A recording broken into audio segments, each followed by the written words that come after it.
자, 여러분들 반갑습니다. 또 2일차 수업 진행하고 있습니다. 4개씩 지금 제가 강의를 끊어서 찍고 있는데 혹시 이게 시간 조정이 되면 이 좀 밸런스가 좀 틀어지겠죠, 여러분들. 그죠? 예. 저는 지금 쭉 열심히 찍고 있습니다, 여러분. 화이팅. 자, 우리 4번 할 차례인데요. 정민우에게 상품을 판매하고 현금 영수증을 발행해 주었다. 자, 여기다가 일단 현금펜을 좀 칠할게요. 여러분, 재고 자산의 매입과 매출은 꼭 어디를 물류관리에 입고 출고관리를 들려서 우리 전표 뿌려주는 방법으로 하기로 했죠. 현금으로 받은 후에 자, 여기다가 밑줄 그을게요. 보통 예금에 입금하다라고 나와 있죠. 그래서 여러분 저는요. 이게 답지에는 아마 여러분 답지도 그 파일 안에 폴더 안에 다 같이 있겠지만 답지에는 현금에 대한 이게 금액이 쳐져 있어요. 저는 결론은 뭐예요? 현금으로 받았단 뭘 받았든 다 필요 없고 보통 예금에 입금하다라고 했기 때문에 저는요 차변의 보통 예금으로 문제를 풀어보도록 하겠습니다. 자, 그렇다면 일단 어디로 갈까요? 물류관리 가셔서 파는 거죠. 자, 판매관리에 출고 입력 들어가셔서 12월 30. 자, 건건이 발행할 거고요. 매출을 했는데 현금 영수증을 발행해 주었습니다. 12번 현과. 자, 항상 거래처 코드는 무조건 걸어 주셔야겠죠. 정민우. 자, 그리고 여러분 현금으로 받았다라고 되어 있기 때문에 여기가 현금 영수증이 되어 있고요. 보통 예금에 입금하다. 아, 그래서 일단 받은 거는 현금 영수증이기 때문에 답지에는 아마 여기에 체크되어 있었나 봐요. 그리고 나서 조금 문제가 애매해요. 그죠? 그래서 그냥 일단은 그럼 답지에 있는 걸로 문제를 한번 풀어볼까요, 여러분? 메인 매출 전표 가셔서는 보통 예금이 맞는 것 같은데, 뭐 또 제가 출제한 문제가 아니라서 일단 현금 영수증 받았으니까 현금으로 이렇게 할 거고요. 상품. 자, 문제를 보시면 여러분들 여기 거래 금액란에 보시면 책상, 그 다음에 의자 하나씩 팔았네요. 입력하도록 하겠습니다.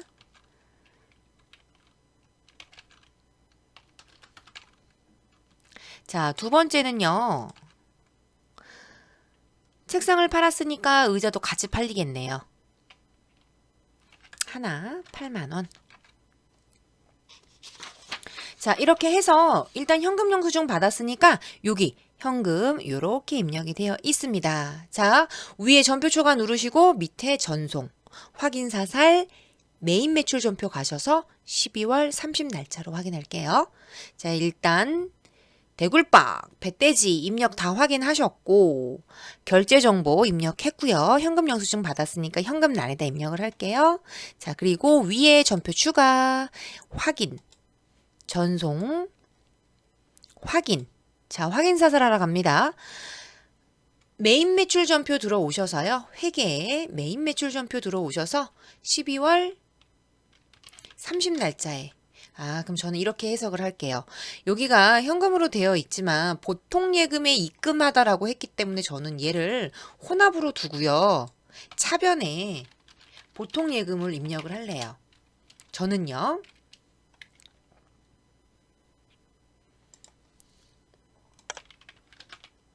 보통 예금 그럼 41만 8천 원. 이게 여러분들 명확하게 기출문제가 아니라 모의고사라서 약간 간혹가다 답이 좀 틀린 게 있습니다. 산업, 은행으로 이렇게 변경하는 것까지.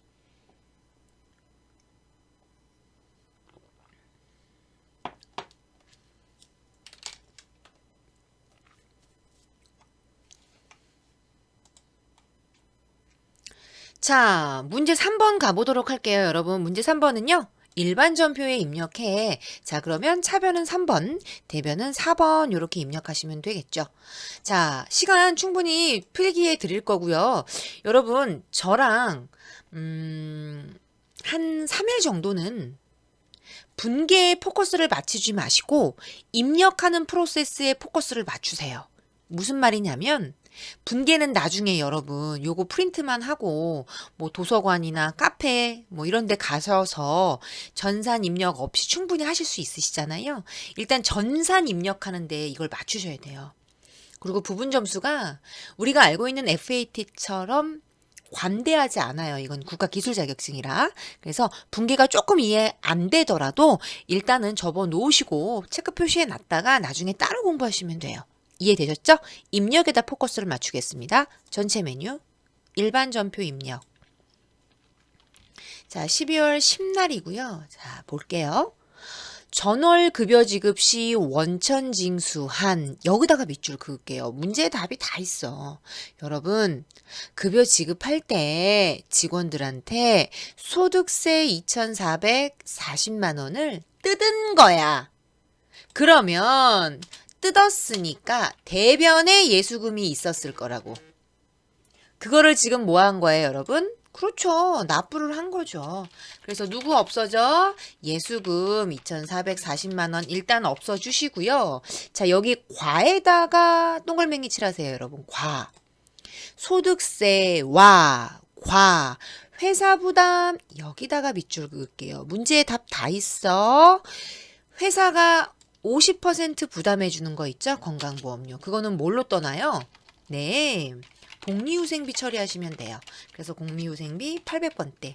자, 우리는 무조건 상품 회사로 나오기 때문에 여러분 다 800번대예요.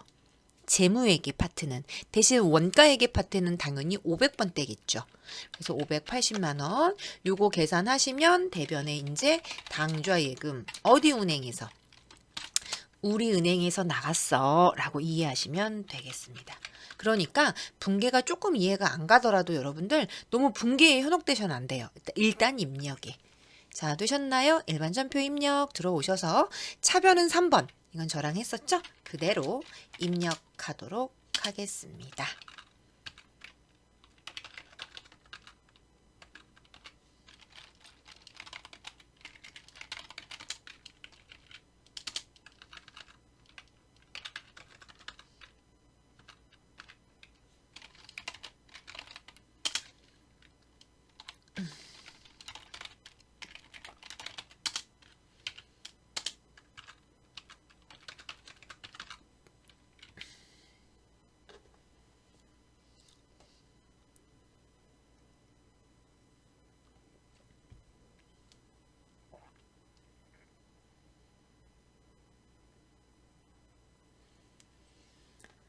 자, 여러분 이렇게 하셔서 일단 되셨고요. 12월 11일 분계 또 입력 한번 해보도록 하겠습니다. 제일 퍼니처의 외상 매출금을 어음으로 받았대요. 자, 이건 따로 분계 안 할게요. 차변에 무슨 어음? 하자. 해야 남겠죠, 여러분들. 받았대요. 무슨 어음? 회계는 받으면 받을 어음입니다. 자, 자산부채는 뭐 걸어줘요? 그렇죠. 거래처 코드 걸어주셔야 돼요. 3천만 원이고요. 대변에는 외상매출금 누구? 제1 걸어주시면 되겠습니다. 조심할 건 여러분들 누구 찍고 받으럼 찍고 엄한 거 찍으면 엄한 메뉴 나온다 그랬어. 받으럼 찍고 기능 모음. 그죠? 거기 들어가셔서 관리. 입력하시면 되겠습니다. 그러니까 저랑 했던 부분 원가 모듈 이거는 처음이겠지만 나머지는 다 똑같다고 보시면 돼요. 물론 매입과 매출은 우리가 기말재고 자산을 네가 한번 계산해봐. 그거 때문에 말고는 똑같습니다. 자, 그러면요 11일 날 전표 입력 한번 해보도록 할게요. 받을 앞대가리 두 글자 받으럼 제1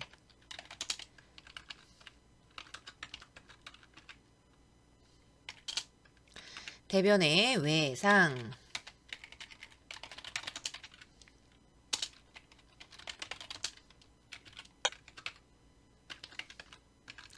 자, 그 다음에 여러분 요렇게 하고 끝난 게 아니라 누구 찍고 그죠? 이 어음에 대한 지급기일 이런 거 입력하셔야겠죠? 받으러옴 근처 찍고 받으러옴 찍고 기능 모음의 관리 자금 관리 들어가시면 되겠습니다.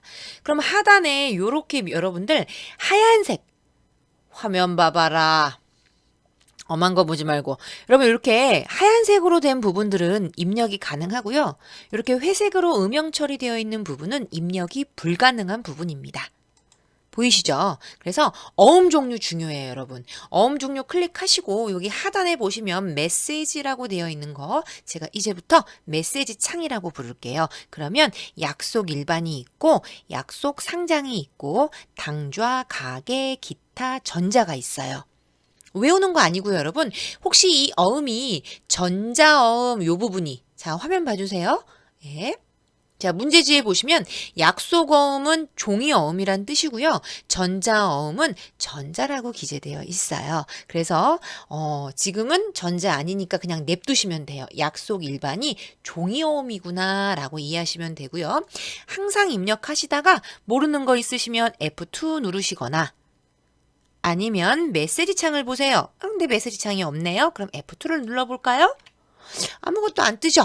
그러면 이제 뭐야? 아, 나보고 수동으로 입력하라는 거구나. 자차. 여러분들은 자차 있으세요? 자차. 죄송합니다, 여러분. 죄송합니다. 요렇게 이 어음 번호 여기 화면에 보시면 요거 입력하시면 되고요. 발행일은요. 12월 11일로 되어 있습니다, 여러분. 전표 입력하는 날짜고요. 만기일 중요하네요. 자, 여기다가 써놓을까요, 여러분? 저랑도 많이 했던 부분이죠. 지급기일 옆에다가 만기일이라고 써주세요. 만기일. 어음을 갖고 있으면 12월 11일 날은 받은 날짜예요. 받은 사람 입장에선 지급한 사람은 발행일이 될 것이고 미안해. 23년 3월 11일 날 줄게. 그래서 만기일 요렇게로 입력하도록 하겠습니다. 자, 되셨나요? 그리고 또 한번 찍어보세요. 하얗게 된 부분은 입력하시면 되고 항상 F2 눌러보시면 되고요. 무슨 은행이죠? 하나은행. 그죠? 자, 하나은행이고요. 지점도 입력 가능하죠. F2 눌러보세요. 그런데 없어. 그죠? 그러면 땡땡 지점이라고 나와 있는데 이게 없으니까 그냥 넘어갈게요. 만약에 봉천 지점, 뭐 송파 지점이라고 하면 여기다가 송파 쓰시면 되겠습니다. 자, 되셨고요, 여러분들. 우리 시험 범위에서는 요 정도까지 하시면 돼요. 그런데 화면 하단에 보시면 여러분 여기 수치 구분에 보시면 자수와 타수라는 개념이 나와요. 근데 이거는 2급에선 나오지 않지만 1급에서는 나오거든요. 혹 시험이 어렵게 나오면 또 나올 수가 있기 때문에 여러분 요거 한번 가보도록 할게요. 여기 수치 구분의 1번 자수는 뭐냐면 거래처에게 직접 받은 어음이에요. 그러니까 이 문제로 보자면 우리 회사가 리빙 퍼니처잖아요. 그럼 누구한테? 제일 퍼니처가 직접 발행해 준 거예요. 그런데 제일 퍼니처가 돈이 없었어.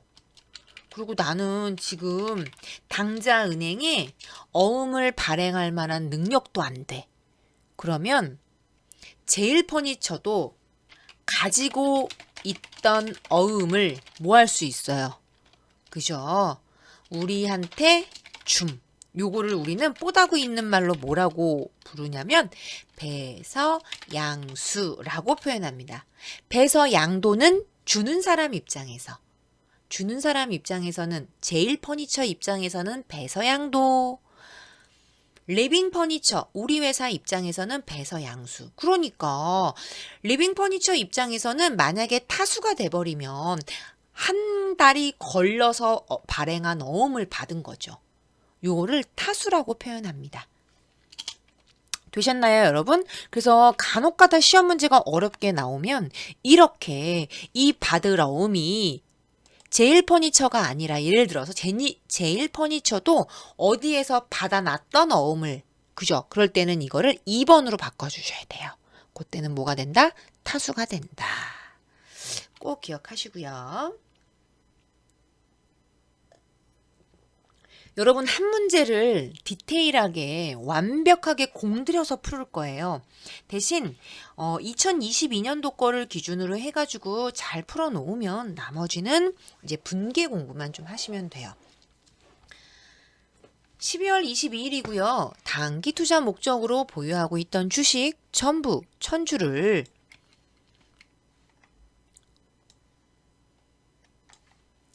액면금액 5,000원 취득가액을 한 주에 15,000원에 처분하고 어디에 입금받았대요? 네, 보통 예금 계좌에 입금받았다라고 되어 있습니다.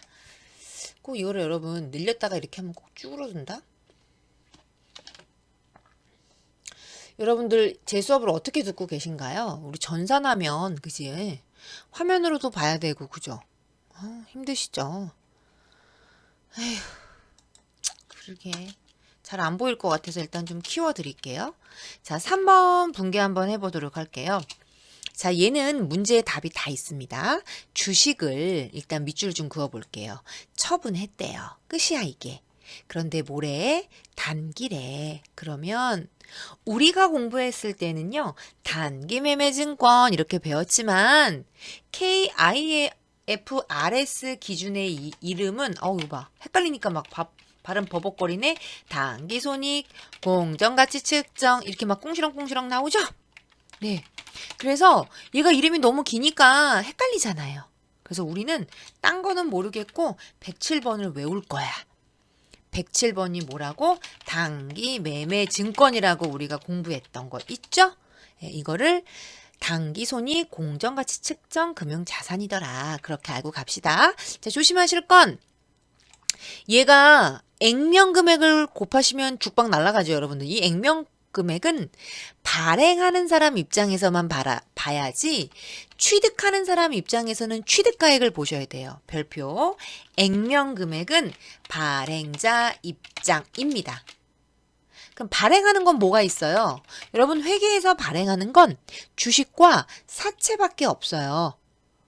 그래서 사채를 발행하거나 주식을 발행할 때 대변에 액면 금액으로 곱하시면 되고요. 요거를 사오는 사람 입장에서는 다 무조건 뭘로 간다고요? 그렇죠. 취득 금액으로 당연히 샀겠죠. 그래서 계산을 하시면 1000주 곱하기 얼마? 12,000원. 자, 여러분들이 계산기로 좀 두들겨 주셔야 돼요. 그럼 이게 1200만 원인가요, 여러분들? 네, 1200만 원. 제가 이거 점으로 찍는 건 여러분들 콤마로 이해하시면 돼요. 왜냐면 숫자키 치면서 점이 편해서 그래 내가. 콤마야 콤마.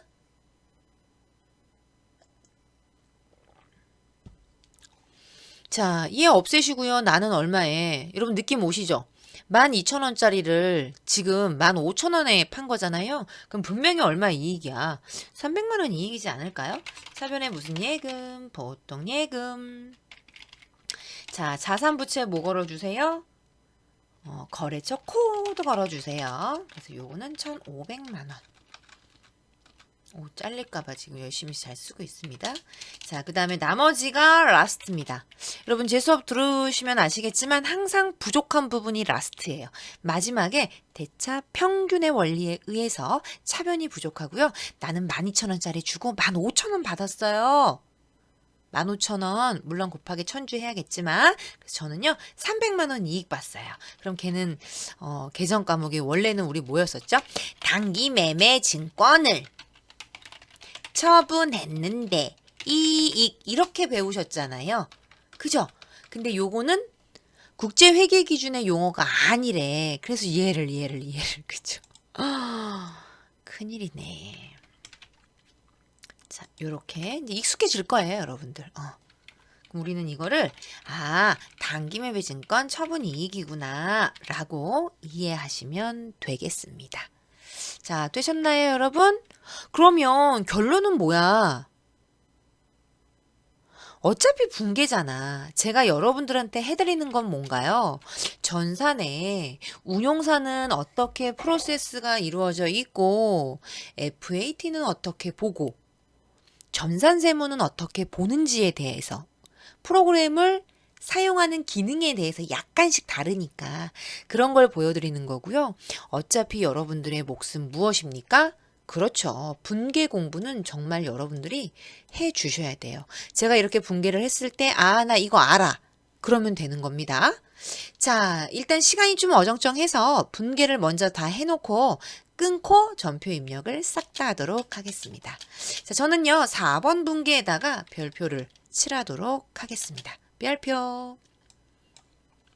자, 문제 아주 좋고 하이로전자로부터 복사기 한 대를 6개월간 렌트하고 렌탈료에다가 형광펜을 좀 칠해 보도록 할게요. 빨간색으로 여러분. 여러분 렌탈료를 지급하래요. 그러면 비용 처리하라고 문제상에서 주어졌죠. 별표. 자, 여러분들이 제 특강을 듣는 이유는 뭐냐면 이런 거를 여러분들이 잘 모르잖아요. 알려주려고 제가 필요하겠죠. 여러분 렌탈료가요. 수수료 비용 또는 지급 수수료라고도 불러요. 그러니까 우리는 그냥 검색할 때 수수 검색하면 되잖아. 그죠? K랩이나 이 더존에서 만든 프로그램은 약간씩 이름을 달리 쓰거든요. 수수 검색하시면 지급 수수료 또는 수수료 비용 뜰 거예요. 둘 중에 하나 쓰시면 되고요. 물론 우리는 수수료 비용으로 계정 과목에 등록이 되어 있습니다. 요걸로 떠는 방법이 하나가 있고요. 월세 내는 거 아니야 너? 여러분 렌탈이라는 게 뭐야? 렌탈이라는 게 임차료. 임차료로 떠는 방법이 있습니다. 지금 이 문제의 답은 여러분들 금액이 중요해요.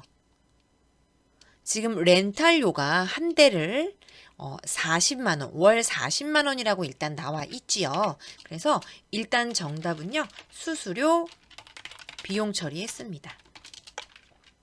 근데 교수님 이거 임차료 아닌가요? 예, 일단 들어보세요. 자, 40만 원이라고 되어 있고요. 뭘로 결제했죠? 우리 현금으로 되어 있죠. 그럼 일단 이렇게 입력하시면 돼요. 그러면 임차료로 떠는 건 뭐냐면 여러분 아주 간단하게 설명해 드릴게요. 우리가 유형 자산을 일단 쓰고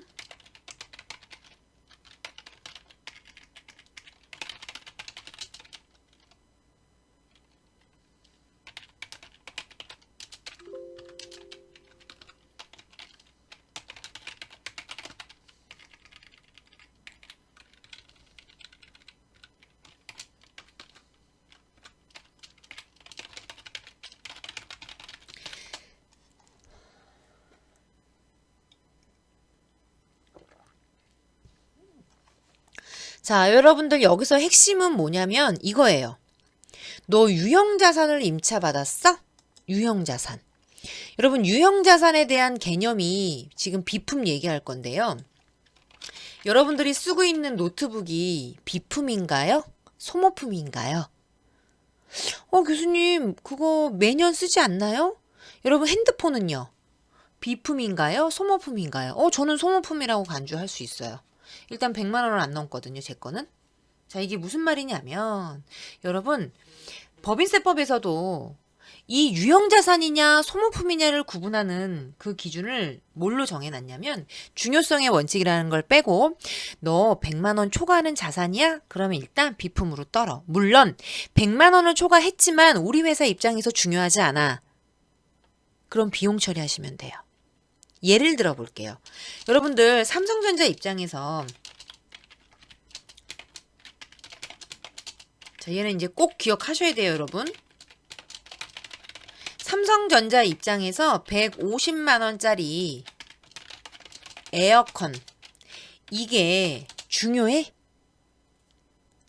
물론 우리 입장에서는 중요하죠. 중소기업 입장에서는 중요하지만 삼성전자 입장에서 100만 원 조금 넘어가는 이 에어컨이 그냥 다 비용 처리합니다. 소모품비 처리하거나 중요하지 않다고요. 여러분 이게 뭐 의자, 여러분들을 뭐 책상 이런 거 나오잖아? 그럼 여러분들은 묻고 따지지도 않아. 이거 다 뭘로 간주해버려요? 비품으로 처리해요. 물론 틀린 건 아니에요. 그런데 이 의자나 책상 중에서 100만 원을 초과해야 된다는 것도 들어가요. 만약에 100만 원이 아니고 막 20만 원, 30만 원짜리 책상 있잖아요. 그죠? 그냥 비용 처리합니다.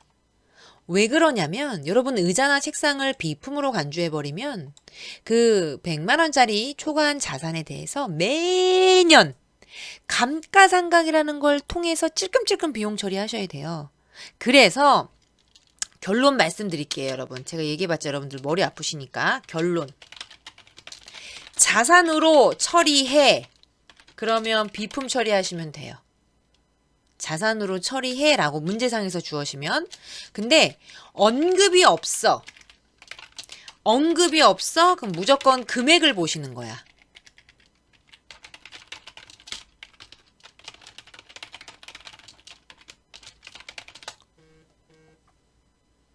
이해되셨죠? 그래서 지금 이 문제도 임차료냐 수수료 비용이냐 말이 많은데 원칙은 이 문제도 여러분들 명확하게 주셔야 돼요. 뭐를? 이 복사기 자체가 얼마짜리 복사기냐 이거야. 뭐 70만 원짜리 복사를 하면서 뭐 40만 원 렌탈. 근데 요 금액이 그냥 40으로 간주해가지고 요 수수료 비용 처리했는데 임차료로 처리해도 틀린 건 아니에요. 아까도 말씀드렸듯이 약간 모의고사 문제식이라 여러분들 명확하지 않은 부분이 좀 있어요. 그거 감안하시고요. 그래서 제가 여러분들한테 답을 드리잖아. 자산으로 처리해. 언급이 없으면 100만 원을 초과해. 그러면 자산, 비품으로 처리하시면 되고요. 나머지는 비용 처리하시면 돼요. 그래서 요 임차료냐 수수료 비용이냐 이 아이도 어차피 렌탈료는 둘 다 비용이에요. 단지 약간 얘는 느낌이 어때? 유형자산, 고가의 자산. 왠지 얘는 한 방에 비용 처리하면 안 될 것 같은 아이 있죠? 얘를 임차 받으면서 내는 것, 그게 임차료고요. 나머지는 수수료 비용 처리합니다. 그래서 왜 그 정수기 같은 거 있죠, 여러분들. 그래서 뭐 정수기 또는 뭐 비데 이런 거를 수수료 비용이나 지급 수수료를 많이 처리하고요. 솔직히 여러분 이 복사기는요. 이 복사기 렌탈료는요. 임차료로 많이 처리를 해요. 왜냐면 여러분 복사기 되게 비싸요. 그죠? 근데 이제 이 문제에서는 명확하지가 않았어. 그래서 만약에 이게 시험 문제 나온다면 임차료 그리고 거의 복사기 렌탈료는요. 여러분들 임차료로 많이 출제가 되었습니다. 자, 걱정하지 마시고 시험 문제에서는 명확하게 이 복사기가 얼마짜리고 렌탈료는 얼마다 라고 명시가 되지 않으면 틀린 답이 될 수 있다라는 거. 자, 저는 잠깐 끊었다가 또 다시 오도록 하겠습니다.